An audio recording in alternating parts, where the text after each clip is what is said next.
Di dunia ini, banyak sekali jenis-jenis pekerjaan yang tentunya memiliki banyak resiko, bahkan tingkat kecelakaan yang tinggi. Tak terkecuali juga pada pekerja wisata, terutama wisata-wisata yang memiliki tingkat adrenalin yang tinggi, yang tentunya tidak hanya mengancam pengunjung dan wisatawan, tetapi juga pekerjanya itu sendiri. Dunia pariwisata saat ini menghadirkan banyak sekali wahana-wahana yang tentunya memicu adrenalin, seolah menantang keberanian kita sebagai pelancong dan penikmat untuk bisa melakukan hal tersebut. Sebut saja seperti Flying Fox, para layang, bungee jumping, panjat tebing, dan jembatan gantung. Sudah tahu tentang wahana tersebut? Walaupun objek-objek pariwisata dengan wahananya memiliki kecenderungan yang menyenangkan, tetapi pada dasarnya, banyak juga resiko yang dapat timbul dari wahana tersebut. Mengingat, hal itu dilakukan di tempat-tempat yang memiliki ketinggian yang cukup ekstrim, di mana hal itu dapat menyebabkan penikmat atau wisatawan, bahkan pekerja di tempat tersebut menjadi cedera atau bahkan buruknya sampai meninggal dunia. Hal ini bisa saja terjadi apabila pengelola wisata kurang dan tidak paham tentang penerapan keselamatan kerja. Di video ini, Anda akan belajar banyak mengenai apa saja bahaya, resiko, dan manajemen resiko yang terjadi, bahkan apabila Anda seorang pekerja wisata ketinggian. Karena sebagai pekerja di tempat ketinggian, perlu adanya pelatihan khusus yang lebih detail apabila Anda ingin melakukan pekerjaan di tempat ketinggian. Tujuan penting dari video ini nantinya adalah bagi Anda penikmat atau bahkan pekerja di ketinggian, Anda akan dapat mengidentifikasi jenis-jenis wisata ketinggian seperti apa dan bagaimana. Mengidentifikasi aspek-aspek yang dapat mengurangi kecelakaan dan penyakit akibat kerja di ketinggian. Persiapan yang harus disiapkan sebelum melakukan pekerjaan sesuai dengan Permenaker nomor 9 tahun 2016. Kemudian pengenalan dan juga cara menginspeksi jenis-jenis alat pelindung jatuh.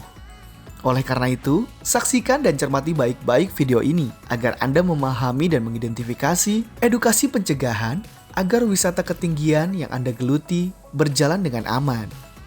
Perlu dicermati, kebijakan penerapan keselamatan kesehatan bertujuan menciptakan budaya K3 di tempat kerja dalam rangka mencegah atau mengurangi kecelakaan dan penyakit kerja dengan melibatkan aspek perusahaan atau pengelola wisata, tenaga kerja, kondisi lingkungan kerja, peralatan atau mesin, hingga alat pelindung diri. Hal itu senada dengan ketentuan dalam Undang-Undang Nomor 13 Tahun 2003 tentang Ketenagakerjaan, di mana setiap perusahaan wajib melaksanakan upaya keselamatan dan kesehatan bekerja dengan penerapan sebagai berikut. Membuat kebijakan K3,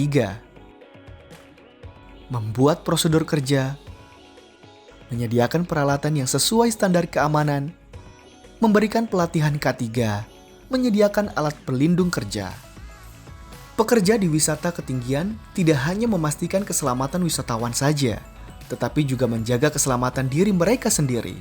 Persyaratan penting bagi pekerja di wisata ketinggian adalah sehat secara jasmani dan rohani, dan tidak boleh memiliki gangguan kesehatan seperti sesak nafas, sakit jantung, tekanan darah tinggi, atau kondisi fobia ketinggian dan sedang mengandung. Tidak hanya sehat secara jasmani dan rohani, pekerja juga harus mampu menjalankan prosedur kerja aman di ketinggian, memiliki kompetensi, tepat dalam teknik dan pengawasan, pengamanan tempat kerja, dan kesigapan, juga tanggap darurat harus dipahami oleh setiap pekerja sebelum memulai pekerjaan. Selain itu, kondisi lingkungan kerja di wisata ketinggian juga harus diperhatikan. Dalam hal ini adalah jalur trekking yang curam dan kondisi alam.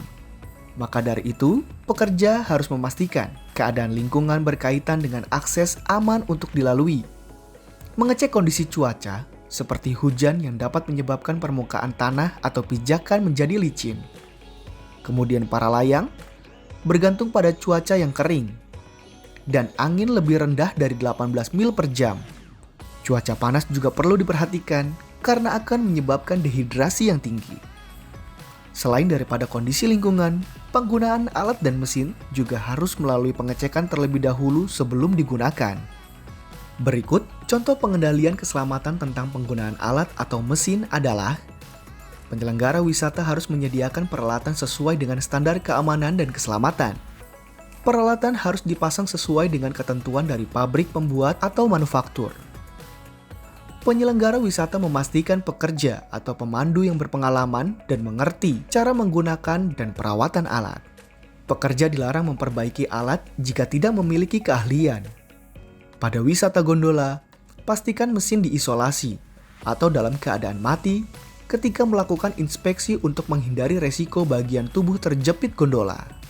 Pekerja harus mengecek kondisi alat sebelum digunakan untuk memastikan tidak ada kerusakan sebelum digunakan.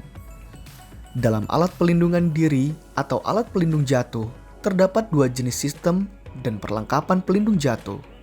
Pertama, sistem pelindungan pasif, berupa sistem pagar seperti pagar pengaman, papan penanda pinggir, tali penanda pinggir, pelindung atau penutup lubang yang juga memiliki persyaratan sebagai berikut. Menahan beban seberat 90,7 kg, memiliki permukaan yang melindungi karyawan dari luka. Rantai, gerbang atau pagar harus dipasang di akses terbuka atau di mana tempat kemungkinan karyawan terjatuh atau terjun bebas. Lebar lantai pijakan seluas 1,8 meter difasilitasi lubang sistem penahan jatuh pekerja. Kemudian selain juga pagar, tentunya diperlukan jaring pengaman atau jaring manusia atau jaring material.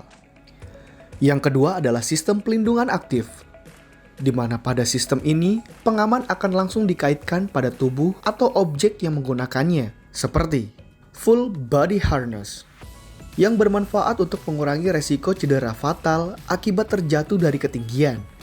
Didesain untuk melindungi seluruh tubuh pekerja sehingga lebih aman saat bekerja di ketinggian dan dilengkapi dering yang terletak di bagian belakang dan dapat dipasang ke lanyard, lifeline, dan komponen lain yang kompatibel dengan body harness.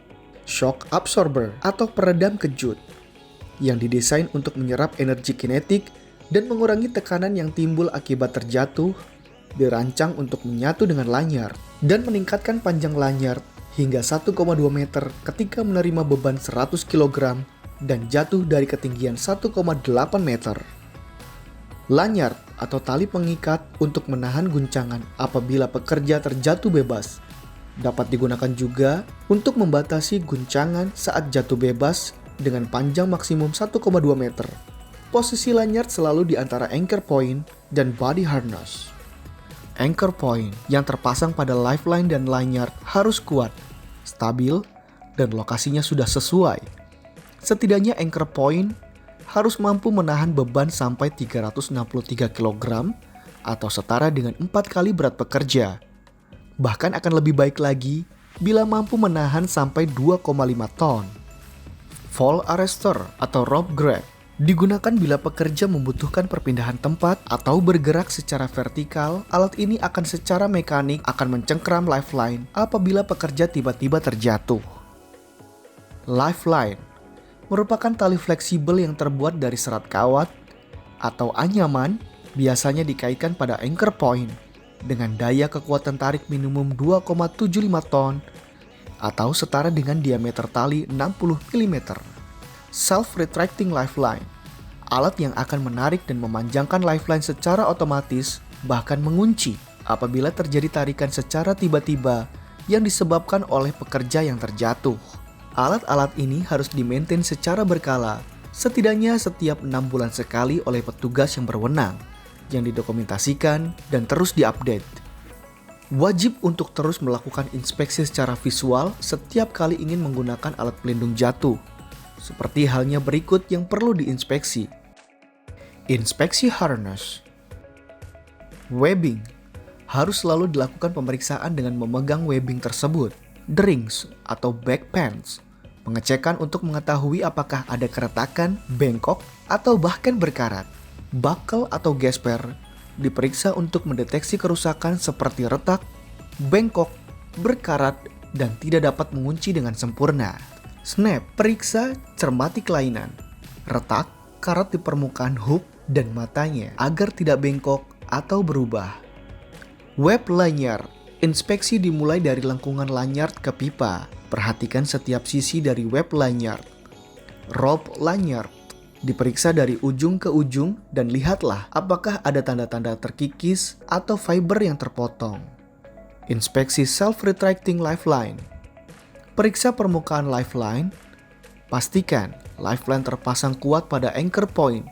Tidak ada kerusakan retak atau kelainan. Periksa kekuatan daya tariknya. Jangan gunakan lifeline jika kekuatan daya tarik lifeline saat terjadi guncangan atau tarikan tidak maksimal atau tidak fleksibel. Lifeline harus diperiksa secara teratur untuk mendeteksi adanya tanda-tanda kerusakan seperti bagian tali yang menjadi renggang, retak, koyak, berserabut, atau rusak pada jahitannya.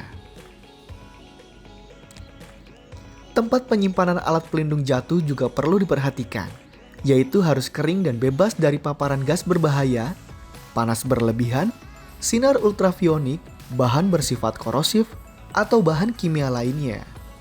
Dan itulah beberapa ketentuan yang perlu diperhatikan oleh Anda apabila menjadi seorang pekerja di tempat ketinggian, utamanya pada objek wisata ketinggian dengan berbagai wahana yang ada. Pelatihan dan juga tentunya pengalaman akan sangat membantu Anda dalam mengatasi apapun resiko yang terjadi dan timbul saat Anda bertugas. Terima kasih sudah menyimak dengan baik video ini. Dan semoga video ini dapat membantu Anda dalam melakukan tugas sebagai pekerja di tempat ketinggian.